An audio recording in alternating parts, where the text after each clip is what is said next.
유대인이라는 말씀으로 하나님 말씀 증거하도록 하겠습니다. 이 로마서 안에서도 특별히 신앙생활을 오래 한 성도들, 그리고 내가 하나님의 말씀을 안다라고 말하는 사람들한테 가장 무겁게 던지는 말씀입니다. 그래서 사실상 이 본문을 볼 때는 저도 설교를 할 때 마침 저희 요 코로나 때문에 딱 세워놓은 이게 참 좋은 장치인 것 같아요. 제가 설교할 때 제일 먼저 보이는 게 제 얼굴이거든요. 이 설교만큼은 유난히 제가 이렇게 설교 준비할 때 거울을 보면서 설교를 준비를 했어요. 이 말씀은 각각 다 지금 내가 신앙생활 가운데 서 있다 하면서 과연 하나님 앞에 표면적으로만 드러났지 이면적으로 내 내면적으로 정말 하나님 앞에 율법적으로 바로 섰는지에 대한 부분을 우리한테 물으시는 굉장히 무거운 말씀으로 우리에게 전해지고 있습니다. 하지만 왜 하나님께서는 지금 이 로마서를 시작함을 통해서 분명히 오직 은혜로 구원받는다라는 것을 로마서에선 계속 강조를 하거든요. 근데 2장부터 점점 더 침울해집니다. 점점 더 소망이 없는 것처럼 해주고 점점 더 우리가 죄 가운데 얼마나 비참한지를 자꾸만 고발을 합니다. 이게 왜 그럴까요? 해가 뜨기 위해서는 반드시 새벽이 와야 됩니다. 완전히 가장 어두운 칠흑 같은 어둠 가운데 있는 가장 그 어두운 밤이 지나고 나야 새벽을 지난 그 아침 해가 뜨는 것처럼 하나님께서는 우리의 죄악에 대한 상태를 정확하게 드러냄을 통해서 우리가 받는 은혜가 우리가 누리는 나를 통해서가 아닌 하나님을 통해서 얻어지는 그 은혜가 얼마나 찬란하게 빛나는지를 보여주기 위해서 사실상 이런 이 말씀의 그런 장치, 이런 어법들을 사용하는 것 같습니다. 먼저 우리가 하나님의 심판에 대한 부분을 지난주까지 이렇게 나누고 오늘은 이 유대인, 지칭해서 유대인을 향해서 지금 말하고 있어요. 유대인을 향해서 아예 지칭해서 말하고 있는데 여기서 말하는 유대인은 말 그대로 정말 유대인입니다. 모세가 그리고 아브라함이 우리의 조상으로 우리가 율법을 맡은 자다라고 생각하는 그 당시의 유대인들을 이야기하고 있습니다. 근데 이게 그 당시 유대인에게만 말을 하는 것이 아니고 지금 요즘 오늘날로 따지면은 누구에게 말하는 거겠습니까? 나는 이미 구원받았다 라고 생각하는 성도된 우리에게 말하고 있는 겁니다. 신앙생활 가운데 익숙하고 예배에 익숙하고 말씀에 익숙하고 그런 신앙생활을 오래 한 그런 우리 성도들에게도 이 부분을 혹 내가 오직 죄인이지만 하나님이 나를 구원하셨다라는 것이 망각되어지고 있을 법한 그들에게 지금 하나님께서 지금 우리에게도 이 말씀을 전하고 있다는 겁니다. 17절부터 보시면 유대인이라 불리는 내가 율법을 의지하며 하나님을 자랑하며 율법의 교훈을 받아 하나님의 뜻을 알고 지극히 선한 것을 분간하며 자, 지금 방금 18절까지 말씀하시는 이 내용은 유대인들이 자랑할 만한 아주 좋은 것들이에요. 내가 하나님의 말씀과 율법 가운데 있는 사람들이 마땅히 자랑할 만한 내용들입니다. 그래서 우리는 유대인이라 불리는 내가 율법을 의지하며 유대인이라 불리는 우리 예를 들어서 하나님의 말씀을 맡은 자라고 보셔야 됩니다. 유대인이라고 말할 때 사실상 유대인을 기본적으로 부정적인 의미로만 우리가 사용을 하지만 유대인은 부정적인 의미 이전에 하나님께서 뭐한 백성이에요? 분명히 택한 백성이에요. 하나님께서 먼저 그들과 언약을 맺은 언약 백성이에요. 그리고 그들에게 분명히 무슨 칭호를 주십니까? 율법 맡은 자다라는 칭호를 주세요. 그래서 그 유대인이라 불리는 내가 율법을 의지하며 마땅히 유대인은 율법을 의지해야 됩니까? 안 해야 됩니까? 마땅히 의지해야 되는 겁니다. 지금 이게 유대인이라 불리는 네가 하면서 쭉 나열하니까 이걸 부정적인 거라고 생각하면 안 돼요. 오히려 하나님의 백성으로서 유대인으로서 마땅히 행해야 될 하나님이 주신 복과 같은 선한 내용들입니다. 그래서 마땅히 율법을 의지하고 하나님을 자랑하고 율법의 교훈을 받아 하나님의 뜻을 알고 지극히 선한 것을 분간하며 20절까지 쭉 이어집니다. 맹인의 길을 인도하는 자요. 우리는 당연히 하나님의 말씀의 빛을 먼저 받은 자면 그 빛을 가지고 누구를 인도해야 됩니까? 맹인들을 인도하는 거예요. 그래서 이사야 49장 6절에는 이 부분을 이스라엘 백성들을 열방의 빛으로서 하나님께서 세우셨다라는 것을 우리에게 논증하고 있어요. 그러니까 이사야는 이스라엘 백성들이 죄로 인해서 멸망한다고 하지만 결국엔 그 이스라엘 백성들을 통해서 이방인들도 돌이키고 이방인들도 진짜 하나님, 참 하나님이 누구신지를 알고 결국엔 그들도 누구에게 돌아옵니까? 예수 그리스도 메시아, 하나님께서 허락하신 그 메시아를 통해서 결국에는 돌아온다라는 것을 보여주는 거예요. 근데 그 열방의 빛의 역할을 하는 것이 하나님의 택한 백성들입니다. 그래서 그 부분을 얘기하는 거예요. 그래서 그 맹인의 길을 인도하는 자요, 어둠에 있는 자의 빛이요. 그러니까 그 빛을 통해서 또 맹인을 인도하는 그 역할을 감당하는 자입니다. 그리고 20절에 율법에 있는 지식과 진리의 모범을 가진 자로서, 이게 제일 중요하죠. 율법에는 뭐와 뭐가 있습니까? 지식과 진리가 있습니다. 그러니까 율법은 악한 게 아니에요. 율법은 부정적인 게 아니에요. 율법 안에는 하나님의 지식과 하나님의 진리가 담겨져 있어요. 그러니까 마땅히, 그래서 우리는 율법을 행해야 됩니까? 안 해야 됩니까? 마땅히 행해야 됩니다. 근데 율법은 옛날 거고 나쁜 거고 구태의연한 거고 다 버려져야 되고 폐해져야 되고 옛날 것은 후진 거, 나쁜 거, 버려야 될 거, 이런 식으로 몰아가고 있는 그런 것을 우리는 끊어내야 돼요. 이게 요즘 21세기에 가장 두드러지게 나타나고 있는 사회의 조류입니다. 사회에서 그런 조류가 왜 있냐면 이게 마귀의 역사예요. 그런 조류를 일부러 조장을 합니다. 옛날 것은 나쁜 거예요. 오래된 것은 꾸진 거예요. 후져서 버려야 되는 걸로 치부해버려요. 그래서 아니, 인류 역사상 요즘처럼 그 우리가 흔히 말하는 어른, 그 노인에 대한 이 공경이 요즘처럼 전 세계 어느 나라를 막론하고 비참하게 망가진 시대가 있나 싶어요. 제가 볼 적엔 이런 적이 없어요. 성경 외에 다른 종교, 하다못해 이교도들의 경전을 보더라도 어른에 대한 공경에 대한 부분은 거의 빠짐이 없어요. 근데 요즘 시대는 어른에 대한 공경 없이 비아냥거리는 게 너무나 당연한 시대가 되어버렸습니다. 근데 왜 그럴까요, 이게? 여러분, 이런 것들이 다 그럼 우리가 흔히 생각하는 세상을 살아가고 있는 사회 속에서 나타나는 사상적 체계에서 우리에게 자연스럽게 유입되고 있는 거예요. 자연스럽게 우리한테 그것들이 교육되고 심겨지고 있는 거예요. 단적인 예를 들어볼까요? 제가 핸드폰을 보통 한번 사면 한 짧게는 2년, 길게는 한 4년, 5년까지 쓰는 것 같아요. 2년 정도 쓰는 일은 거의 없어요. 근데 한 4년 정도 되고 3년, 4년 정도 되면은 주변에서 항상 하는 얘기가 있어요. 핸드폰 그거 되냐고, 그거. 핸드폰 그거 작동은 되냐고. 너무 후진 거 아니냐고.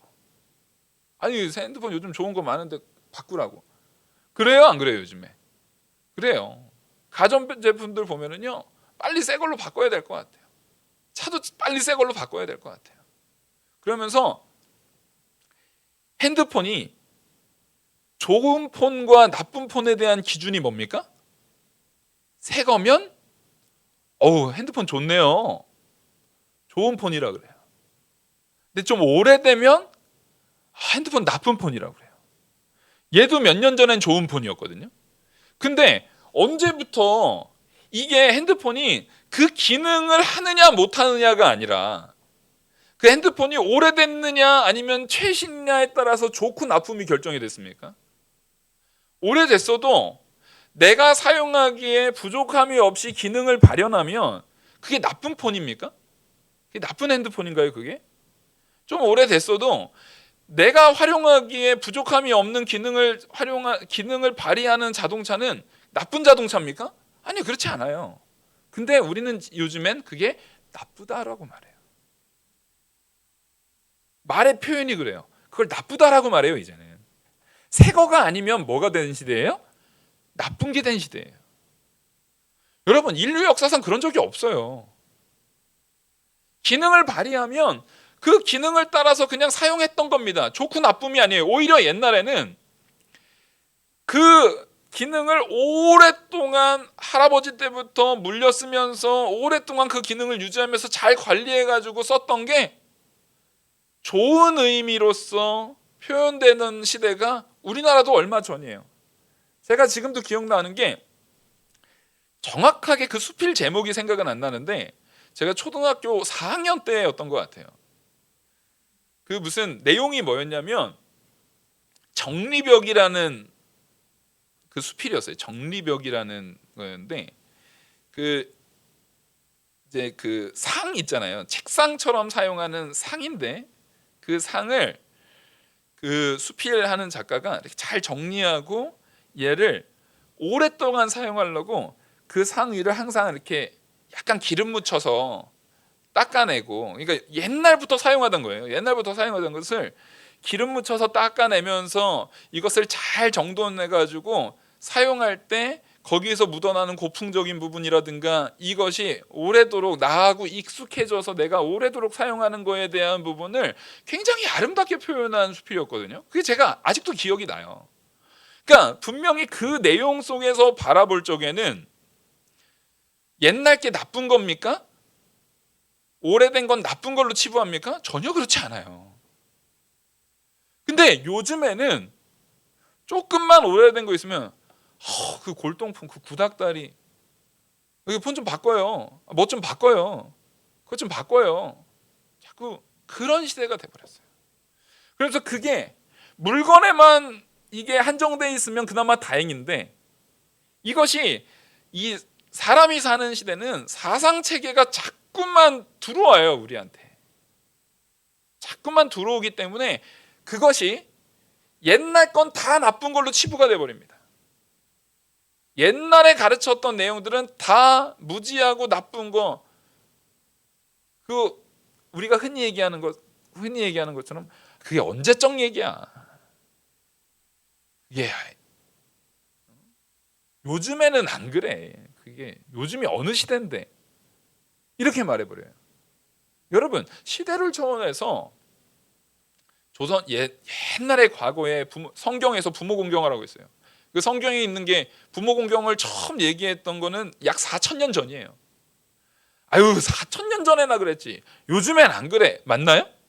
부모 공경이 4,000년 전에는 해야 되고 요즘에는 안 해도 되는 거예요? 아니에요.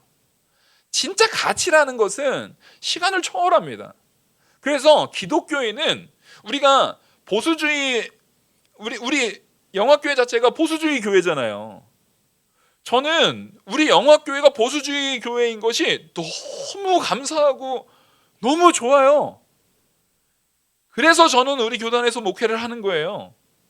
왜냐하면 우리가 보수주의 교단이니까. 근데 그 보수가 우리가 막 정치에서 말하는 것처럼 막 꼴통부수, 막 꽉 막히고 답답하고 그런 게 아니에요. 보수라고 말한다는 것은 성경에서 말하고 있는 가치, 성경에서 우리에게 전해지고 있는 그 율법, 그 성경에서 말하고 있는 가치라고 하는 것, 그 율법이라는 것이 바로 뭡니까? 그 모세오경 때부터 보여지는 그 율법 이후에 하나님께서 선지자들과 이 사도들에 의해서 주어진 모든 말씀들이 바로 이 율법이에요. 이 성경 자체가 율법이에요. 예수님은 부모 공경 이제 안 해도 돼, 막 살아도 돼, 이렇게 얘기하셨어요? 아니에요. 구약의 율법을 하나도 폐한 적이 없어요. 그래서 성경 자체가 우리에게 순종을 촉구하는 모든 내용들은 다 율법입니다.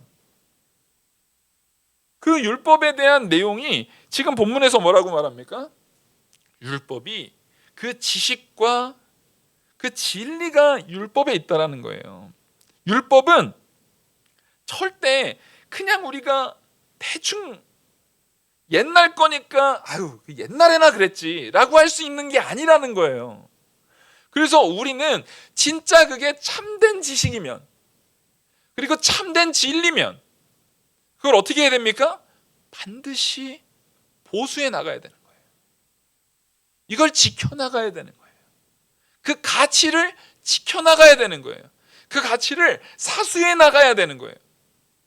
그 가치를 잃어버리지 않도록 힘써서 정말 투쟁해 나가야 되는 거예요. 예를 들어서 이런 거죠. 갑자기 세상법에서 이제는 그 옛날의 고려장처럼 몇 살 이상 되면은 사회에 도움이 안 되니까 그런 사람들은 갖다 버립시다라고 말할 때 누구는 절대 타협하면 안 돼요? 교회는 타협하면 안 돼요.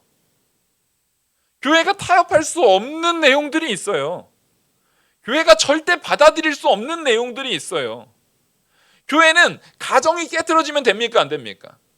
안 돼요. 가정이 깨트러지면 안 돼요. 근데 과거에 이 흔히 사회주의가 막 팽배해졌을 때 그 마르크스가 제일 없애고 싶었던 게 뭐였냐면 권위를 자꾸만 없애려고 했거든요. 이제 이 계급 투쟁에 대한 부분에 있어서 존경받는 권위가 있으면 그 밑에 있는 사람이 이거를 투쟁을 하려고 합니까? 거기에 순응하려고 합니까? 아니 존경받는 어린이 있으면 투쟁이 안 되잖아요. 그렇잖아요. 그러니까 권위를 깨트려 버리려고 했단 말이에요. 근데 권위를 깨려니까 제일 걸림돌이 뭐예요? 언제나 교회예요. 언제나 교회예요. 그래서 교회를 없애려고 그러는 거예요. 교회를 없애려고 무던히 노력을 했어요. 근데 교회가 없어집니까? 안 없어집니까?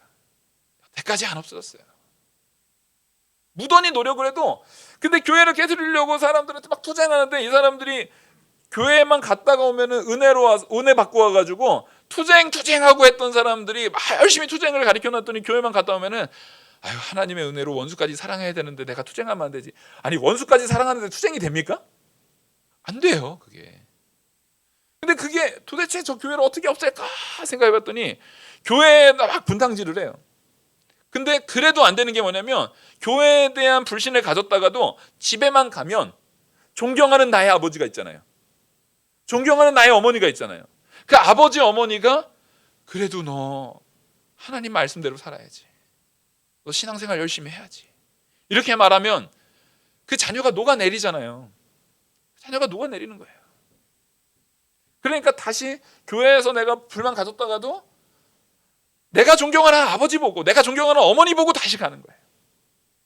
자, 그러니까 성경에서 부모 공경, 교회의 권위 이런 부분들은 하나님께서 하나의 세트로 묶어놓으신 거란 말이에요. 자, 이런 거는 성도인 나는 시대가 바뀌었으니까 깨도 되는 거예요? 절대 깨지면 안 되는 거예요? 절대 깨지면 안 되는 거예요. 가장 결정적으로 가정이 깨져서는 안 돼요. 근데 요즘 세상은 남녀 어쩌고 저쩌고 해가지고 자꾸만 대결 구도로 몰아가요. 요즘에 초등학생, 중학생, 고등학생, 대학생들 보면은요 걱정돼 죽겠어요. 쟤네가 저렇게 해서 결혼이나 할 수 있을라나 몰라 싶을 정도로 남자하고 여자가 아주 그냥 대결 구도가 돼가지고 서로 원수가 돼가지고 아주 엄청나게 싸워요. 서로 막 저주를 퍼부어요. 자, 이게 하나님의 이 성경의 원리에서는 이게 지금 정상입니까? 비정상입니까? 완전히 비정상이에요. 완전히 비정상이에요. 하나님께서는 남자와 여자가 사랑함을 통해서 한 가정을 꾸리게 됐는데 근본적으로 그렇게 원수가 되면 가정이 꾸려집니까? 안 꾸려집니까? 가정이 꾸려진다고 해도 그 가정은 정상적인 가정이 되지 않게 돼요. 이런 것을 거부하고 그런 것이 옳지 않다라고 말하면서 우리는 신앙 안에서 하나님을 섬기는 그 신앙 안에서 각자의 역할 가운데 가정을 잘 유지해 나가는 게 누가 해야 될 일이에요? 보수주의, 보수를 이야기하는 교회가 갖추어 나가야 되는, 그것을 지켜나가야 되는 가치들이라고요. 그런 것들이. 그게 바로 성경을 통해서 우리에게 주어지는 참된 지식입니다.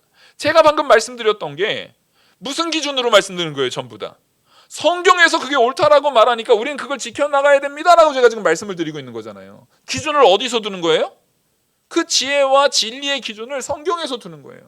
그래서 우리가 보수다라고 말하는 거는 성경에서 말하고 있는 내용들을 뭐 한다고요? 지켜나간다고요. 그거를 절대 뺏기지 않고 훼손시키지 않고 내가 그걸 잘 믿을 뿐만 아니라 누구도요? 나의 자녀도요. 나의 자녀도 갑자기 내 자녀가 어느 날 아들이 아빠 저는 남자 사랑하니까 이 남자랑 결혼할게요 하면은 목사인 제가 그거를 그래 그 사랑은 네 맘이지 뭐 그러면서 그걸 받아줄 수 있는 거예요? 아니요, 받을 수 없습니다. 제가 받을 수 없는 이유는 딱 하나예요. 성경에서 동성애를 죄라고 왜 안 해요? 죄라고 합니다. 죄라고 해요. 그리고 그 동성애 죄라는 것은 근본적으로 하나님께서 인간에게 가장 먼저 얘기했던 뭐를 깨트려 버립니까? 생육하고 번성하라는 하나님의 절대적 명령. 인간이 인간됨에 있어서 하나님의 명령 가운데 가장 첫 번째, 가장 반드시 행해야 될 그 명령을 훼손시켜버리고 깨트려버려요. 남자와 남자가 결혼해서는 자녀가 생산되지 않아요. 여자와 여자가 결혼해서도 자녀가 생산되지 않아요. 그러니까 그런 것들이 기본적으로 무슨 가치에서 위배되는 거예요? 성경 가치에서 위배되는 거예요. 그러면 우리는 그런 것들을 최소한 교회에서는 하나님의 말씀, 성경 말씀이 참된 진리의 말씀이고 우리 하나님 아버지께서 우리에게 주신 참된 진리의 말씀이라는 것을 믿는 우리들은 그 말씀에 위배된 부분에 있어서 우리는 그걸 받아들이지 않는다. 그걸 통해서 우리가 피해를 본다 할지라도 고난을 당한다 할지라도 그럼에도 불구하고 우리는 그거는 나는 성경의 근거에서 옳지 않다라고 말할 수 있어야 되는 거예요. 그것은 옳지 않습니다. 하나님께서 그렇게 말씀하시지 않습니다. 성경은 우리한테 그렇게 가르치지 않습니다라는 것을 내가 피해를 본다 할지라도 어려움을 당한다 할지라도 증거할 수 있어야 되는 거예요. 방금 제가 동성애 얘기를 했는데 제가 이 말을 하고 나면 다음 주에 감옥에 가 있을 날이 우리나라 멀지 않았어요. 이 유럽에서는 일부 지역, 일부 도시에 있어서는 미국에서도 그래요. 일부 주에 있어서는 설교 시간에 성경에서 동성애가 죄입니다. 다른 얘기가 아니에요. 나는 동성애가 싫습니다. 이런 거 말고요. 저는 동성애를 혐오합니다. 이런 얘기 말고요. 성경에 하나님께서 동성애를 큰 죄악으로 우리에게 말씀해 주고 있습니다. 그러니까 우리가 말씀대로 살기 위해서 동성애는 옳지 않은 겁니다라고 말해도 잡혀갑니다. 구금을 하고 나오려면은 큰 벌금을 내야 돼요. 벌금이 엄청, 그러니까 그것과 비슷한 영향의 다른 죄보다, 다른 그런 죄보다 벌금을 훨씬 많이 내요. 훨씬 많이 내요. 그럼 제가 벌금 무서워서 감옥 가는 거 무서워서 그거는 피해서 전해야지 하면 되겠어요? 아니요. 그렇게 목회할 거면 목회하지 말아야 돼요. 성경에서 하나님께서 옳다는 것은 옳다라고 말하는 겁니다. 성경에서 하나님이 아니다라고 말하는 것은 아니라고 말해야 되는 거예요. 성경을 내가 읽었어요. 내 마음에 그걸 가졌어요. 그 가진 바를 반드시 입술로도 고백할 뿐만 아니라 무엇으로도 나타나야 됩니까? 내 삶의 순종으로도 그것을 해나가야 되는 거예요. 내 삶에 그것을 반영해 나가야 되는 거예요. 그것을 통해서 주변을 변화시켜 나가야 되는 거예요. 근데 그것을 타협하고 있다면 최소한 그 타협하는 모습 가운데 그 타협으로 인해서 나타나는 결과를 가지고 누가 참된 진리를 제대로 배울 수가 있겠습니까? 근데 그럴 수가 없어요. 그래서 지금 율법이 우리를 가리키는 지식이 되고 우리의 진리가 된다는 것은 변하지 않아요. 구약에서부터 나타나는 그 모든 율법들은 여전히 하나님의 말씀임이 분명합니까? 안 분명합니까? 분명합니다. 예수님께서 우리를 구원하실 때도 그 말씀을 그대로 뭐 하심을 통해서 의인으로 그 의를 이루신 거예요? 그 말씀을 그대로 순종함을 통해서 의를 이루신 거예요. 우리가 닮아 나가야 될 분이 누군데요? 예수님이에요. 근데 옛날 거, 구태연한 거, 아까 핸드폰 얘기했듯이 옛날 건 다 후졌어. 요즘에 노인들을 얼마나 함부로 대합니까? 아유, 늙었으면 이제 집에나 있으라고. 그게 무슨, 성경으로 따지면은요, 당장 어떻게 해야 돼요? 당장 죽여야 되는 말이에요. 그런 거. 말도 안 되는 일이에요. 근데 이게 이미 제가 대학교 때부터 팽배했어요. 막 그 운동권에 있다라는 그 동기 하나가 입만 열면 자기 아버지 욕을 하는 거예요. 입만 열면 자기 아버지 욕을 해요. 아, 그 꼰대 영감 빨리 죽어버려야 되는데. 아, 자꾸 그 영감이 누구 정치인 누구 찍어가지고 나라가 안 된다고. 도대체 그 정치가 그게 뭐라고 가족이 정치 때문에 깨져야 됩니까? 여러분 정신 차리세요. 내가 원하는 사람이 대통령이 되지 않아도, 혹은 내가 원하는 사람이 대통령이 되든 내가 원하지 않는 사람이 대통령이 되든 이 나라를 이끄시는 거는 하나님이 이끄신 줄 믿으시기 바랍니다. 아니 그게 아멘이에요. 네로가 이스라엘 백성을 박해하는, 유대인들을 박해하는, 기독교인들을 박해하는 폭정을 했어도 그 가운데서도 하나님께서는 많은 유대인들이, 많은 기독교인들이 정말 꼬챙이에 횃불로 꽂혀가지고 죽는 순교를 당하는, 그 다음에 연못을 그 기독교인들의 피로 가득 채우는 그런 역사를 네로가 아주 잔인하게 했어도 교회가 사라졌어요? 신앙이 무너졌어요? 세상이 멸망해버렸습니까? 아니에요. 하나님은 그 안에서도 남은 자를 세우시고 그 안에서도 믿음을 지키는 굳건한 믿음 가운데 순교를 두려워하지 않는 자들을 세우시고, 그 가운데서도 또 막 정말 팔이 잘리고 다리가 잘리는 상황 가운데서도 살아남아서 결국에는 신앙을 꽃피워 나가서 나중에는 그 로마가 어떻게 됩니까? 기독교 국가가 됩니다. 물론 우리 뭐 한국이 로마처럼 기독교 국가가 돼가지고 기독교가 권력을 장악해야 된다, 아니요, 그런 얘기를 하는 게 아니에요. 그 결과는 또 로마를 통해서 나타났잖아요. 기독교가 권력을 잡고 로만 카톨릭이 되었을 때 그걸 통해서 또 폐해가 나타납니다.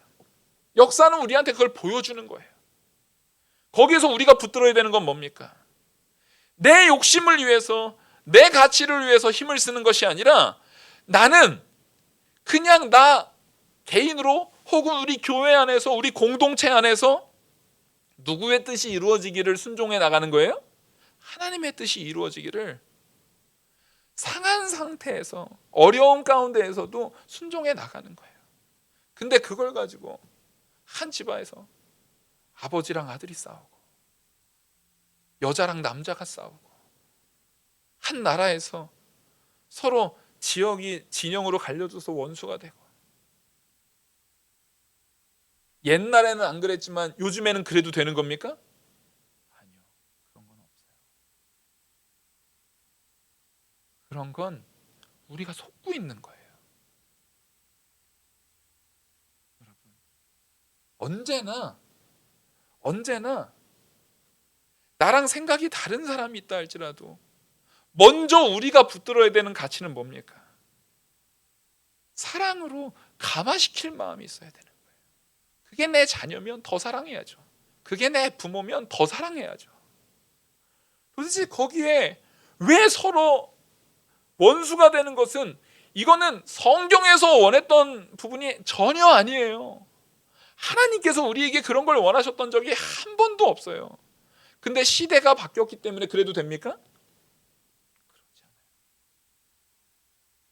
시대가 바뀌었어도 우리는 여전히 부모를 공경해야 되고, 살인하지 말아야 되고, 간음하지 말아야 되고, 하나님 사랑과 이웃 사랑을 실천해야 되고, 우리는 내가 손해를 보더라도 하나님의 사랑의 근거로 섬겨야 되고, 혹 그것 때문에 내가 순교의 자리에 선다 할지라도 나를 구원하신 하나님을 믿고 그 자리에 내가 순교의 잔을 마실 수 있는 귀한 성도로 세우게 해달라고 기도해야 되는 겁니다. 그런 것들은 투쟁으로 이루어지는 게 하나도 없어요. 승리는 우리의 투쟁으로 이루어지는 게 아니에요. 승리는 무엇으로 이루어집니까? 이미 승리하신 그리스도의 편에 섰을 때 이루어지는 거예요. 그래서 우리는 승리한 자들이에요. 이미 이겨놓은 자들이에요. 누구의 은혜로요? 하나님의 은혜로요. 그래서 지금 이 율법에 대한 가치를 절대 폄훼시키면 안 돼요. 하지만 지금 여기에서 이 바울이 유대인들이 추구하고 있는 율법을 뭘 지적하는지를 잘 보셔야 돼요. 제가 이 율법에 대한 부분을 왜 이렇게 계속 얘기했냐면, 우리는 그 율법, 그 과거로부터 이어지는 율법에 대한 가치, 그 가치에 대한 부분을 굉장히 존중하고 보수할 수 있어야 됩니다. 근데 이 유대인들이 했던 것을 보십시오. 20절, 율법에 있는 지식과 진리의 모범을 가진 자로서 분명히 앞에 긍정적인 것을 다 가졌음에도 불구하고, 율법이 하나님의 지식과 진리의 모범이라는 것을 다 가진 자임에도 불구하고 어떻게 합니까? 어리석은 자의 교사요 어린아이의 선생이라고 스스로 믿으니. 자, 분명히 이 율법을 가지고 어리석은 자의 교사가 돼야 됩니다. 근데 어리석은 자의 교사가 된다는 것은 우리는 외치는 자의 소리가 되고, 그 어리석은 자를 변화시키는 건 누구예요? 하나님이 변화시켜요. 그리고 그 어린아이의 선생이 되는 것도 어린아이를 우리가 마땅히 가르쳐야 됩니다. 근데 내가 가르쳤기 때문에 제가 변화된다라고 보는 것이 아니라, 누가 변화시킨다라고 우린 믿습니까? 하나님이 그들을 변화시킬 줄 믿습니다. 근데 이들은 스스로 믿어요. 앞에 있는 모든 것들을 다 누구 거라고요? 다 나를 위한 것이라고 스스로 그렇게 생각해 버립니다. 그러면서 21절, 그러면 다른 사람을 가르치는 네가 정말 그렇게 믿고 있다면, 정말 그게 스스로 네가 가진 자라고 생각하고 있다고 한다면, 그러면 다른 사람을 가르치는 내가 내 자신은 가르치지 아니하느냐? 도둑질하지 말라 선포하는 내가 도둑질하느냐? 간음하지 말라 하는 내가 간음하느냐? 우상을 가증히 여기는 내가 신전 물건을 도둑질하느냐? 라고 하나님께서 말씀하시죠. 자, 이게 무슨 말입니까? 분명히 내가 그걸 다 가졌어요. 다 가졌다고 말하는데, 그 모든 진리와 지혜와 지식을 가지고 누구는 안 가리키고 남만 가리켜요? 자기는 가리키지 않고, 그 모든 말씀들을 누구한테는 적용하지 않고요, 자기한테는 적용하지 않고 남만 가리켜요. 남만 판단하기 바빠요. 남만 지적하기 바빠요. 그러니까 제가 그 대학교 때 자기 아버지 욕을 막 하는 애랑 대판 싸웠어요. 너는 진짜 한심하다. 네가 말하는 그분의 아들이 너라는 거는 알고나 얘기하는 거냐라는, 제가 너무 답답하더라고요. 근데 그게 전혀 먹히지가 않아요. 왜냐하면 저는 신앙의 근거로 말하지만 그 동기는 전혀 신앙의 근거가 돼 있지 않으니까, 아니 우리 아버지가, 그 아버지라고도 안 해요. 꼰대라고 하더라고요. 그 사람이 이상한 생각을 가졌으니까 그렇지, 그게 말입니까? 방구입니까? 말이 돼요 그게? 설사 내 아버지가 너무 나쁜 사람이라고 쳐도,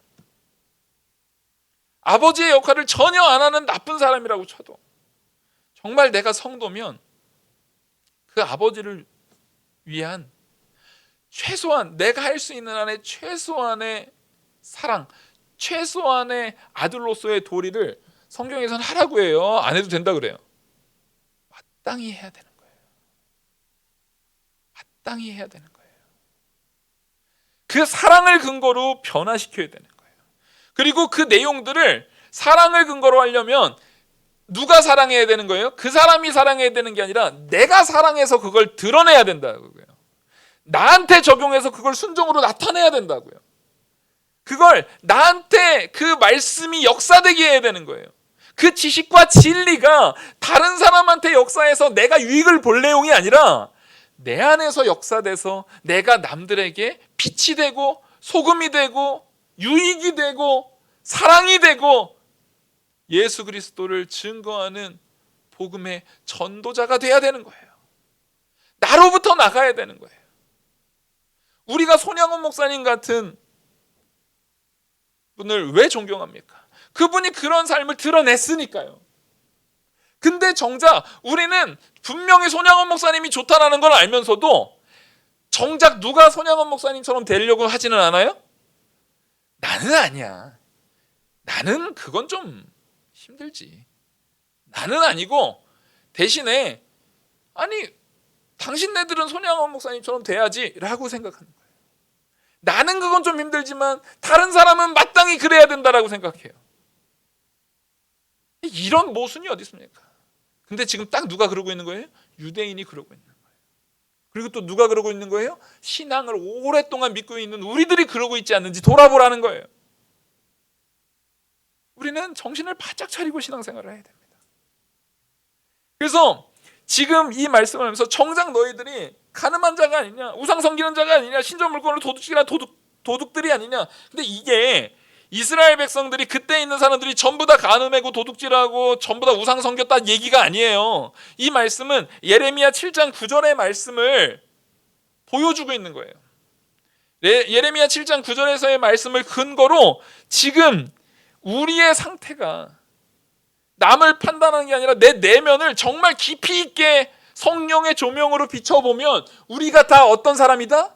이런 죄인이다라는 것을, 그 죄 때문에 우리 예레미야 때 선지자가 그 죄 때문에 우리 이스라엘의 조상들을 책망했고 그것 때문에 그들이 망했었고 지금 다시 회복됐는데도 여전히 그 죄 가운데 있느냐라고 우리한테 고발을 하고 있는 거예요.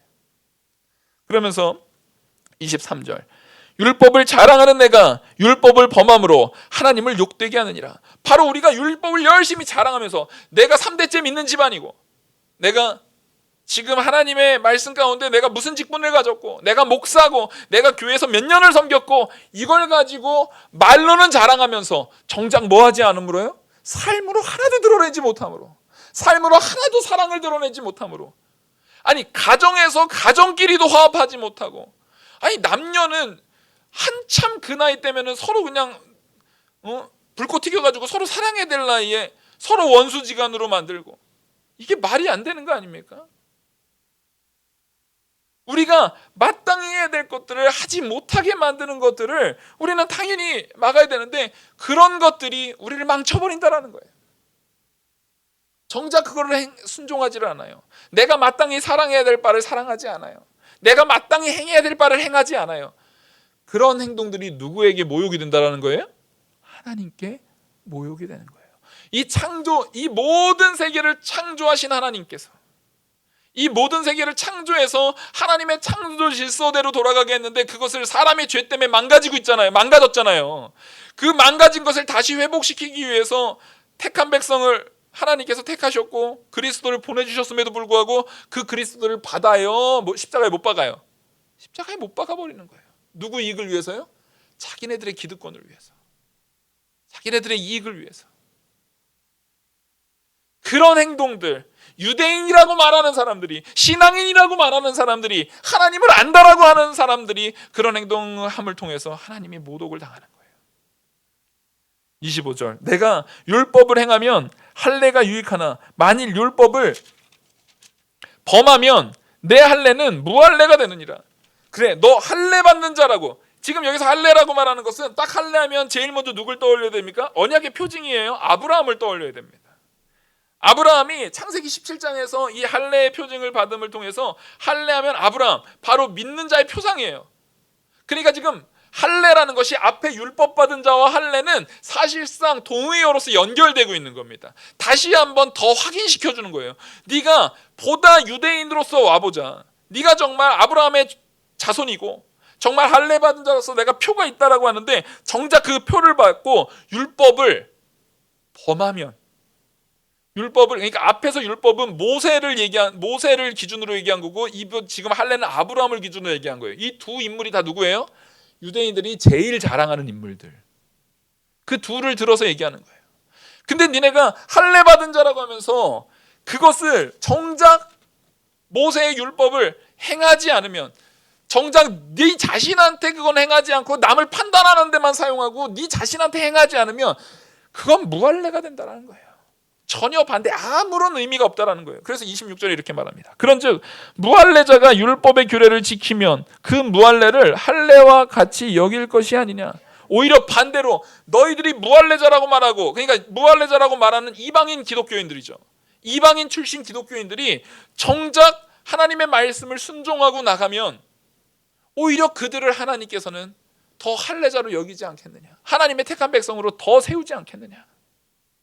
여러분, 지금 나의 이 위치를 봐야 됩니다. 내가 어떻게 설 것인가. 27절, 또한 본래 무할례자가 율법을 온전히 지키면 율법 조문과 할례를 가지고 율법을 범하는 너희를 정죄하지 아니하겠느냐. 조문이라는 것은 십계명 얘기예요. 율법 조문이라는 것은 십계명을 기준으로 하는 모세오경 전체를 얘기하는 겁니다. 이들이 그걸 가지고 오히려 율법 지키지 않는 너희를 정죄하지 않겠냐라고 지금 오히려 바울이 그 유대인들을 향해서 얘기하고 있는 거예요. 부끄럽지 않느냐? 율법을 맡은 자라며. 앞에서 계속 얘기했잖아요. 그 처음에 유대인이라 불리는 네가 율법을 의지하고 하나님을 자랑하고 율법의 교훈을 받아서 하나님의 뜻을 알고 지극히 선한 것을 분간할 수 있고 맹인의 길을 인도하고 어둠에 있는 빛이고 율법의 지식과 진리를 모본을 가진 자로서 어리석은 자를 교사하고 어린애의 선생이 된다고 니네 스스로 믿잖아. 니네 스스로 그렇게 한다며. 그러면서 정작 그렇게 스스로 믿으면서 하나도 행하지 못하면 그 사람들한테 비아냥거림 당하지 않겠느냐? 그 사람들한테 부끄럽지 않겠느냐? 라고 지금 말하고 있는 거예요. 여러분, 우리 스스로 부끄러운 기독교인이 되어서는 안 돼요. 28절, 무릇 표면적 유대인이 유대인이 아니요 표면적 육신의 할례가 할례가 아니라. 여기서 표면적 유대인, 율법 가운데 택함 받았다라고 하는 유대인과 할례 받은 자들을 지금 묶어버리는 거예요. 표면적으로 유대인이거나 표면적으로 할례 받은가 할례가 아니라는 거예요. 오직 이면적 유대인이 유대인이요 할례는 마음에 할지니. 이 반대로서 지금 여기에서 이제 핵심이 드러나는 겁니다. 할례는 어디 한다고요? 마음에 하는 거예요. 마음의 할례를 사람이 줄 수 있습니까? 없습니까? 할례는 남자 성기의 표피를 자르는 거잖아요. 근데 그 표피를 자른다는 것을 통해서 실제 아브라함하고 하나님이 언약을 맺는데 그 고기를 쪼개놓고 하나님의 불이 거길 지나가거든요. 정작 누군 지나가지 않아요. 아브라함은 쓰러져서 지나가지 못했어요. 하나님만 지나갔어요. 왜요? 이 언약을 누가 확실히 세우시겠다고요? 하나님이 세우시겠다고요. 근데 그 언약의 당사자가 되게 하려고 아브라함한테 할례를 그 이후에 명령하시는 거예요. 표피를 자름을 통해서 너희가 정말 이 말씀대로 율법을 지켜나가지 않으면 너희가 끊어져 버린다라는 의미로서 표피를 자른 거예요. 끊어져 버린다라는 의미로서. 근데 그것을 했음에도 불구하고 너희들이 지키지 않는다면 그게 무슨 가치가 있냐는 거예요. 그래서 정작 너희에게 참된 할례는 너희 스스로 행위적으로 표피를 자른 그 행위로서 하는 할례가 아니라 우리 마음에 참된 의미로 할례를 주는 하나님이 주시는 할례만이 진짜 할례라는 거예요. 그래서 사람은 절대 마음에다 할례 주지 못합니다. 사람이 할 수 있는 거냐? 표피 자르는 것까지예요. 요즘으로 치면 세례가 되겠죠. 사람이 할 수 있는 것은 물로 세례 주는 것 정도까지예요. 근데 진짜 우리가 받아야 되는 세례는 뭐예요? 영적인 세례예요. 성령의 세례라고요. 그러면서 뒤에 그 얘기를 하죠. 바로 영에 있고 율법의 조문에 있지 아니한 것이라. 그 칭찬이 사람에게서가 아니요 다만 하나님에게서라. 할례는 마음에 받는 거고 이 마음에 받는 할례는 누구밖에 해줄 수 없어요? 영에 있고 율법이 있잖아요. 너희들이 하는 행위적인 부분에 있는 것이 아니라 영으로 되어진다라는 거예요. 그래서 이걸 가지고 또 오해하면 안 되는 게 그러니까 율법은 안 해도 돼? 아니에요. 오히려 이 본문, 오늘 본문이 야고보서에서 말하고 있는 행함이 없는 믿음은 죽은 믿음이라고 말하는 것과 거의 짝을 이루는 거예요. 그래서 이 본문을 통해서 로마서에서 말하고 있는, 사도 바울이 로마서에서 말하고 있는 내용과 야고보서에서 예수님의 동생 야고보가 행함이 없는 믿음이다, 행함이 없는 믿음은 죽은 믿음이라고 말하는 내용이 사실상 같은 맥락에서 말하고 있다는 걸 정확하게 말해주고 있는 거예요. 그러니까 우리가 진짜 성령을 통해서 할례 받는 자가 되고, 성령을 통해서 마음에 할례 받은 자가 됐고, 성령을 통해서 변화된 자가 됐으면 너희가 행하지 않고 하나님을 모독하는 자가 될 수 있겠느냐라는 거예요. 근데 정작 우리 마음에 누가 없으니까요? 하나님이 없으니까요. 하나님의 영광이 내 가치의 기준이 아니니까요. 그러니까 마음껏 누구를 모독합니까? 하나님을 모독합니다. 말로는 거드름을 피우고 스스로 된 것처럼, 스스로 지혜 있는 것처럼, 스스로 말씀을 맡은 자라고 막 뻐기면서 정작 삶 속에서 그 순종은 하나도 안 나와요. 요즘에는 교회가 믿기만 하면 되죠, 우리가 순종을 안 해도 돼요. 도대체 그런 걸 어디서 말하는 거예요 도대체? 순종을 안 해도 되는 교회가 어디 있습니까 도대체? 예배에 대해서 우리가 힘을 기울이지 않아도 되는 교회가 어디 있습니까?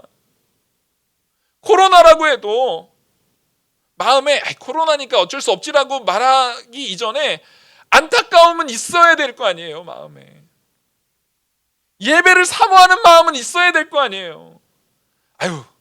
가기 귀찮은데 코로나 덕분에 잘 됐다, 이런 마음이 있으면 안 되는 거잖아요. 근데 오히려 그런 걸 이용하고 있지는 않습니까? 그 덕분에 마음 편히, 양심의 가책 없이 어쩔 수 없는 거니까, 어쩔 수 없었으니까, 이렇게 마음 편히 그것을 면죄부 삼아서 행동하고 있지는 않습니까? 율법은 다 폐해진 거니까 어차피 우린 믿음으로 되는 건데 어디 있으나 다 성령은 다 계시는데, 그런 쉬운 말로 우리의 신앙생활을 쉽게 포장해버리고 있지는 않느냔 말이에요.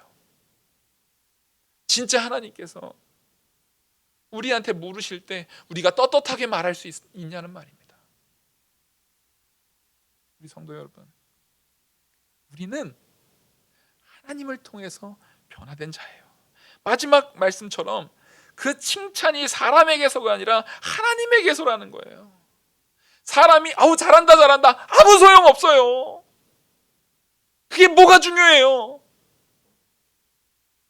근데 최소한 내 양심에, 하나님 앞에서의 내 양심을 비췄을 때 말씀에 대해서 내가 바로 섰느냐라는 것을 돌이켜 봐야죠. 그렇게 돌이켜 봤을 때 우리가 하나님 앞에 떳떳할 사람이 있어요? 성경은 없다라는 거예요. 의인은 없나니 하나도 없다라는 거예요. 그런데 내가 의인이 아니니까 그러면 나 죄를 지어도 된다는 얘기가 아니잖아요. 우리가 의인이 아니어도 율법에 대한 부분을 내가 순종해 나가야 되는데, 순종하다 보면 내가 순종할 수 없다는 게 드러나요. 순종을 하다 보면 내가 이게 안 되는구나. 왜? 육신적으로만 하는 것이 아니라 내면적인 부분까지도 하나님께서 물으시니까 하다 보면은 안 되는구나라는 게 드러나서 그리스도에게 점점 가게 되는데, 문제는 뭐냐면은요, 안 해도 되는 줄 알고 우리는 순종 자체를 안 하잖아요. 그러니까 그게 되는 건지 안 되는 건지 몰라요. 내가 순종을 해본 적은 없어요. 제대로 내 마음 가운데 철저하게 하나님 앞에 서려고 해본 적은 없어요. 남을 판단을 해봤지. 그래서 제일 무서운 사람이 뭐예요? 정작 해보지 않고 머리로만 아는 사람, 이론적으로만 아는 사람. 군 생활해 보면 알아요. 베테랑 정말 그 모든 면에서 베테랑인 그 사령관이 딱 있는 데랑, 이제 막 공부 열심히 대학에서 공부해가지고 딱 와가지고 딱 처음으로 인간된 딱 사람이랑 적용이 같아요, 달라요? 완전히 달라요. 오랫동안 경험을 통해서 지식과 함께 지혜와 함께 그 경험과 함께 해봤던 사람은 이걸 할 때 분명히 그걸 해나가지만 어떠한 지혜를 적용했을 때 더 잘 된다라는 것을 척척척 돼요. 근데 머리로만 공부한 사람은 그게 안 돼요. 근데 지금 우리가 머리로만 하고, 내가 한 번도 순종해보지 않고 머리로만 하고 나서 사람들한테, 다른 사람한테 이거에 저거에 요거에 하면서 판단하고 있지 않냐는 거예요. 그러면 진짜 잔인해져요. 정말 피곤해지는 거예요. 자기도 마음에 안 들고 그거 당하는 사람도 피곤하고. 여러분, 우리는 이 율법이, 내가 택한 백성이라는 것이 율법 앞에 서버리면 안 돼요. 내가 유대인이라는 것이, 내가 성도라는 것이, 내가 택한 받은 백성이라는 것이, 내가 직분이 뭐라는 것이 율법 앞에 서버리면 안 돼요. 오히려 그 율법 아래, 참된 진리의 율법 아래 우리가 순종해 보는 거예요. 하나님의 말씀이니까 그 진리 가운데 순종해 보는 거예요. 그것을 다른 이유가 아니라 내가 이 율법을 순종함으로 구원받겠지? 그건 절대 아니죠. 불가능한 거니까. 그걸 위해서 율법을 순종하라는 얘기가 아니에요. 이 율법을 순종하는 게 누구 뜻이니까요? 하나님의 뜻이니까요. 율법을 순종한 게 누구의 모습이었으니까요? 예수 그리스도의 모습이었으니까요. 그걸 순종하라고요. 그것을 행하라고요. 그렇게 했을 때 우리는 나로는 안 되는구나. 내 마음에 할례를 주시는 성령의 도움이 필요하구나. 예수 그리스도의 은혜가 있어야 되는구나. 그것을 깨닫게 되실 겁니다. 그래서 우리는 율법 아래 참 성도 되시길 바랍니다. 그래서 그 율법을 통해서 율법이 인도하는 예수 그리스도에게로 바로 갈 수 있는, 그래서 참된 믿음 가운데 놓여질 수 있는 성도가 되기를 간절히 소망합니다. 그래서 그 성도로서 우리가 절대 이 세상에서 어떤 걸 얘기한다 할지라도, 세상에서 어떤 걸 가지고 우리한테 적용한다 할지라도 우리는 그 모든 판단의 기준을 뭘로 적용해서 세워나가야 돼요? 말씀의 기준으로 세워나가는 저와 우리 성도님이 되기를 간절히 소망합니다. 기도하시겠습니다. 은혜와 사랑이 많으신 하나님 아버지, 우리가 말씀을 중심으로, 말씀에 기준되어서 오직 하나님 말씀에 순종한다라는 마음으로, 그것을 통해서 내가 순종해서 의인이 돼서 구원받을 수 없는 거 알지만 그럼에도 그리스도를 닮아나가는 마음으로 그리스도께서 순종하셨던 그 말씀을 순종해 나가려고 애쓰고, 성령의 인도를 따라 그 말씀을 사모함으로 순종하려고 애쓰는, 그래서 우리가 죄인인 것을 깨닫고 이 죄를 해결하기 위해서는 그리스도밖에 없구나라는 것을 깨닫는 우리들 되게 하여 주시옵소서. 말씀의 순종을 힘써하는 성도들 되게 하여 주시옵소서. 이 모든 말씀 살아계신 우리 주 예수 그리스도의 이름으로 기도 올리옵나이다.